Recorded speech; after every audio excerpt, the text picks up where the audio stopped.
Pastor Benny, come on up here. You're a great scholar and you're a great leader. Come on up here. Is there another microphone up here? Can you use this one or something? Because I need to ask you a couple of questions as an example. And maybe one other volunteer. Who'd like to volunteer for this? Anybody? A young lady would be wonderful. Right there. The first lady up here, come on up. You're a volunteer. Pastor Benny, check it out. What did you look at? My ring. Your ring. Who gave it to you? Well, my wife and I died at the jewelry store. You went to the jewelry store together? Yes, together, yes. You picked it together? Yes. Do you remember, was it morning, afternoon, or night? It's afternoon. Afternoon. How many years ago? Yeah, I got 11. 11 years ago. Come on. My wife's not here. So 11 years ago, you remember that. You remember, and it was in the afternoon. You remember what store it was? Yeah. Fields Jewelry, right downtown. Right downtown. You know the direction of it. Yeah. Was it a sunshiny day that day or rainy? Well, that's a good Do question. you remember what car you were driving? Yes. What car? Toyota Camry. See, men remember cars.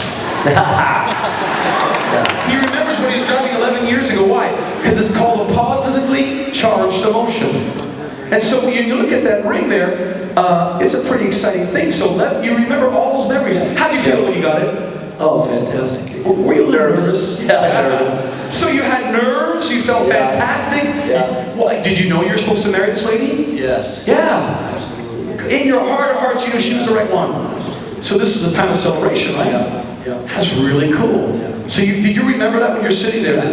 Did you smile at all? Because you're smiling right now when you say it. You actually start smiling when you say it. Every time I think of my wife, I smile. Come on, baby, right answer. Okay. Now, what's your name? Molly. Molly? I love that name, Molly. Hey, don't you? Everybody say, Molly! Say, Molly, you're awesome! So, Molly, what were you looking at? My ring. Your ring. Where'd you get that? It was a gift from my father for my 14th birthday. How long ago was that? Like 6 months ago. 6 months ago. You just turned 14. Yeah. Wow, how did you feel when you got it? I was very excited. Yeah. Do you remember what time of day it was? Yes, it was late evening. We just got back from dinner. Late evening. Do you remember, was it a Monday, Tuesday, or Wednesday? Or Thursday. It was a Thursday. So you remember the day, you remember where you were, you remember who gave it to you, and when you got it, what did you think? I was extremely excited. Just excited. Yeah, I was super excited. Did you cry? Yeah. You cried too. And so when I asked you to look at a piece of jewelry, why did you choose that one? It's a absence ring. It's a promise ring, an abstinence ring.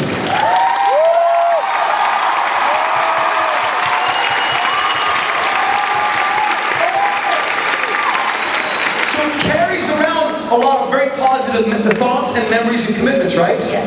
So you feel pretty good when you're smiling again. Yeah. You're smiling again. See, when you think about it, you smile, right? Yeah. Those are called positively charged emotions. So we tend to remember things that have emotion around them. And let's talk for a second because you're both up here. We'll save time because I want to let you go to lunch in about 27 minutes. So let's check this out. I want you both close your eyes. And I want everybody to close your eyes for a minute. I want you to picture something bad that happened. Uh-oh. Picture something bad, just for 1 second. Don't be there a long time. I don't want you to get depressed. Okay, I want you to picture it. Go there just for a second. Ready? I'm just going to count to 3. When I say 3, just go there for a second and come right back. Ready? Go there. Go to that memory right now. Something bad happened to you. Wow. Okay, come back. Where are we going? You're going to your hard drive. It brought back images, maybe even emotions. Did you? So, mine's a little, you want to know what I yeah. Mine's a little random.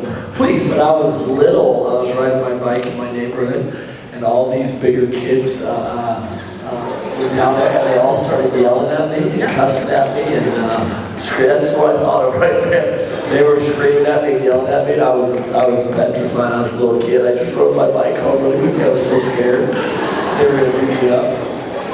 Now he's petrified is a form of fear, right? Yeah. So Ben, you caught the memory from, how old are you then? Boy, I bet you I was 10. And you're 30 now, 31? 32, yeah. 32. 22 years ago, a memory came back that fast. Wow. Petrified. Yeah. Okay, Molly, what about you? This was 2 years ago. I had 5 of my closest friends turn their backs on me. You had what? 5 of my closest friends turn their backs on me. Ooh. And you pictured that right there. How did you feel when you thought about it?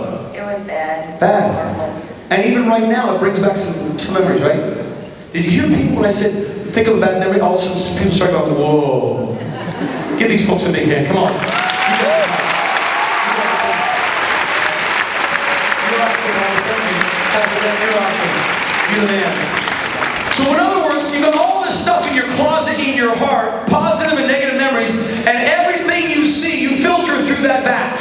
You filter through your heart. The Bible says in 1 Corinthians 13 that we all see through a glass dimly. In other words, everything you see, you're going to filter through that big old vat of yours. And the more junky it is, the more it's going to stink out the way of cheap life. Let me give you an example. If you went to the grocery store and bought some meats and some cheese and some milk and some water and you put it into a closet, what's going to happen after a few days? Like the Bible says, it's going to begin to stinking. And after it begins to stinking, what's going to happen? It's going to go from the closet to where? The kitchen. It's going to go into your living room. It's going to go into your den. Why do you think Heath Ledger had to take pills to go to sleep at night? He had the world by the stinking tail, but he couldn't handle life, so he popped the pills and popped the pills that killed him. What do you think? Why do you think I was on drugs and alcohol? Because I came from a dysfunctional family. No one ever taught me that I could actually get my heart healed. I could get stuff out of my heart. No one ever showed me that. So after a while, it stunk so bad that things started happening. I even started thinking of killing myself. I'm telling you, friends, that's what the Bible says. David said this, Lord, create in me a clean heart and renew a steadfast spirit in me. You know, because your heart's going to affect your spirit. How many of you, let's be honest, how many of you have ever struggled with emotions? Come on, am I the only one? Look around, wave at somebody, say, oh, come on, we're all in this together.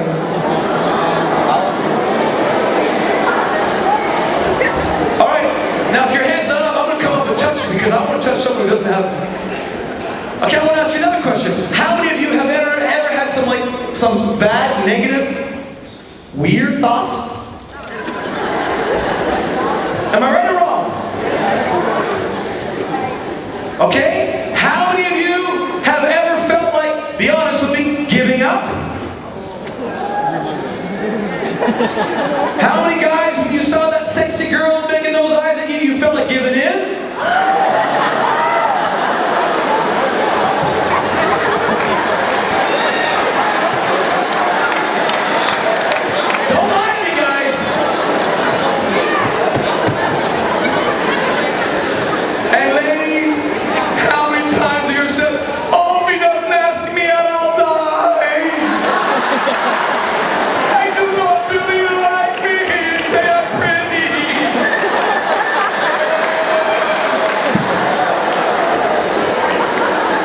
Looking for love in all the wrong places.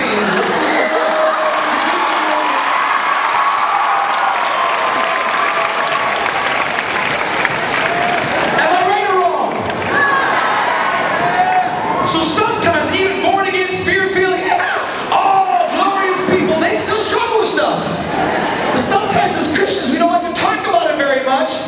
And the problem is, the more we don't talk about it or deal with it, the more we put it in that little closet, really we become phony Christians. And then all of a sudden that thing comes and bites you in the rear end one day, and all of a sudden you give in or you give up.